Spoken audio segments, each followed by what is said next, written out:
Hey, good to see that you're back. Today we will look into the basic types of Rust and what variables actually are. So let's get started. We create a new project, cargo new basic types. Oops, what do I do? And then we start our IDE, or text editor, whatever you want to use. I use that again. And we run the project to see that everything works. Great. Let's stay in the terminal, cargo run. All right. And now we can delete this line and just define our first variable. How do we do that? It works on Rust is using the syntax of math. So in math, you say, let this be this. And here you write it the same. So you say, let A be 5. Yeah, and this is just now a basic math expression. And A is our variable. So it's like a container where we store the 5 inside. Or A is basically 5 now. Yeah, we can verify this by printing it. We have multiple options to print values. Yeah, most people will teach you first print line. There you have to define it like this. It's a bit complicated. Yeah, so here we can print it, cargo run. Here we see the 5. Or you can write the A directly in here. But I think the easiest is just to use the debug macro. Yeah, because you don't have to write so much. And you see that works as well, but debug shows us a bit more. It shows us the name of the variable and also the file and the line where the print happened. So I like that very much for development. Let's stick to the debug macro. And we see that A is now 5. We can also make A to 5.5. That works. There is also a letter that we can define, or false or true. That's a Boolean. But what are these types actually? So A, the type in Rust is always defined. It's a strictly typed language. And that means while in Python, for example, it doesn't really matter if A is now a Boolean or a number. In Rust, it matters a lot. Although we don't see it here, which value it is, underneath Rust always knows exactly which type A is at this moment. And we can print this as well with type name of value. And then we print here A. Okay. So we want to have the type name of value. You see, by writing this, my IDE was already finding the functions that are available that start with that. And then by hitting enter, it was automatically importing the function where it's from.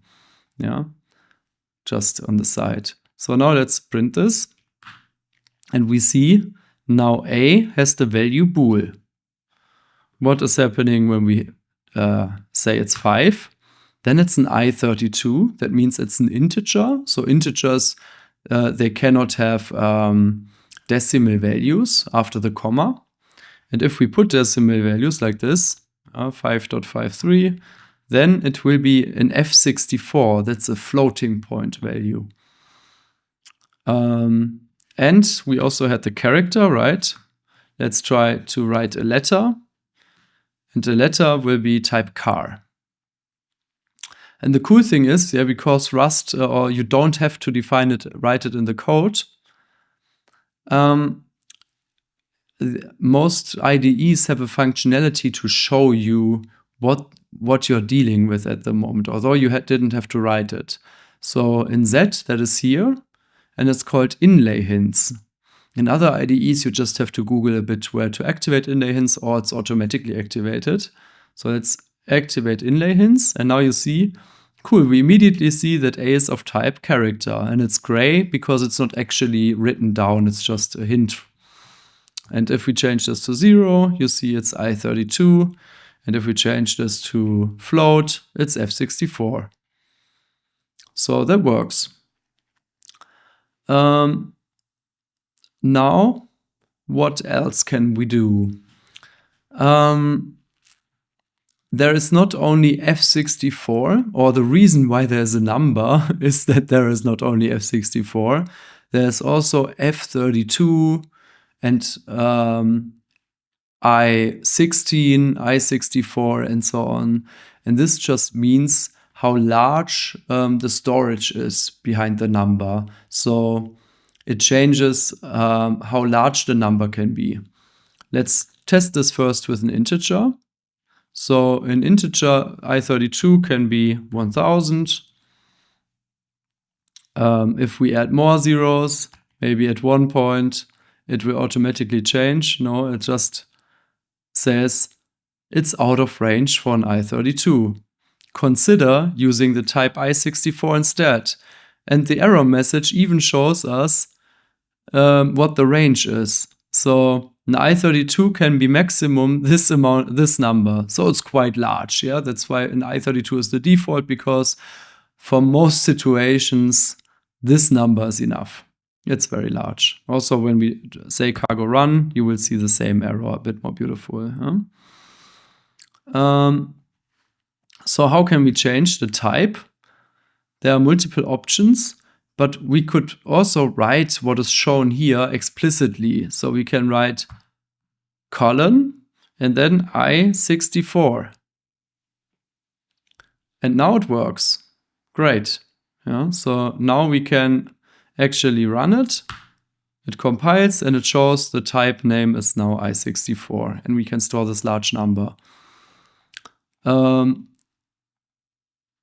if we go to 1, you can see we can also change it to I16, something like this. There are multiple of those. And we can even find out what is the maximum of those. We can print it here. There's a function for it. I think it's std. That's the standard library of Rust. Then I16. And then max or min. You see? We can hover it and we already see what it is because it's a constant. So it's constantly hard-coded into the code in Rust what this value is. But we can also just print it here. Yeah, that's the difference between runtime defined and compile time defined. This is compile time defined. That's why we already see it. And we also have, so I16 has the maximum 32,000. And I8 has the maximum 127. So you see, when you use an I8, you can very quickly have a value that is too high. Yeah. And let's look at min. The minimum of an integer is minus 128. So let's look again. Yeah, minus 128 and 127. So you see an integer can go from minus to plus, and that's why there's also a u, and u means it is unsigned, which just translates into there are no minus values possible, no negative values possible. And if you see, the minimum value of a u8 is 0, and the maximum value is therefore 255. So it's the same range of numbers, but now instead of being from minus 128 to 127, it's from 0 to 255, right? So you have the same capacity, but just a different range of numbers. So that's kind of cool. And Rust also warns you if you want to define this. Yeah, so if we say U16, that works because it's a 1. But if we say minus 1, then it also warns you unsigned values cannot be negated because it's a U16. All right. And there we also have U32 and U64. And U64 might be quite large. Yeah, let's test this. U64 std U64 max is a very, very high number, as you see.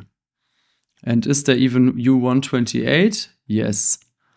And this is an even larger number. So this seems to be the highest number you can store in Rust in one variable. If you want to go even higher, you would probably have to use 2 and keep track yourself how large you are.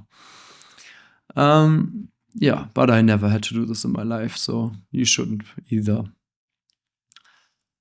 What else can we do? We had the booleans, characters, integers, unsigned integers, and floating point types. For floating point types, there's F32 and F64, and the difference is mostly at 1, it's the range, so also here the maximum and minimum is different. Let's debug this again. Std F32 max. And here you see that the maximum is 3.4. But 3.4 E38. And this is a notation that just is possible for floating points because it works with a comma here.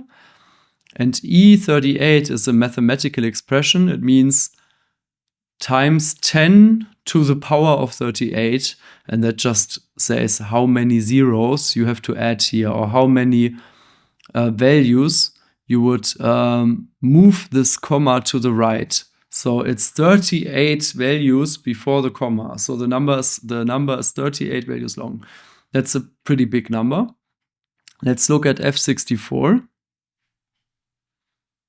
F64 has 308 values, so it's really large. And I don't think there's 128. No, there's just 32 and 64 because that's enough.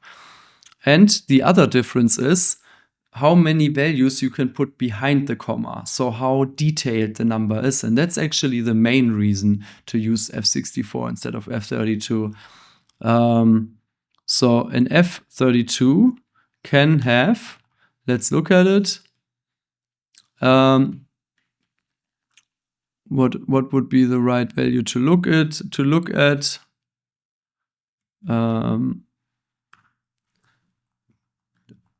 Mantissa digits would be 24. F64 has 53. And digits is 15. And from F32, it's only 6. So this is base 10. Yeah, this is the how many commas you can basically, how many values you can basically have behind the comma. But yeah, floats are a bit complicated how they work. In the end, yeah, you just have to realize that F64 is more detailed, and therefore in mathematical operations, when you do a lot of calculations, F32 can quickly get a lot of errors, and the result can be a bit different than you expected. So that's why also Rust is using by default F64. And computers nowadays are so fast in calculating those things that for most things it doesn't matter.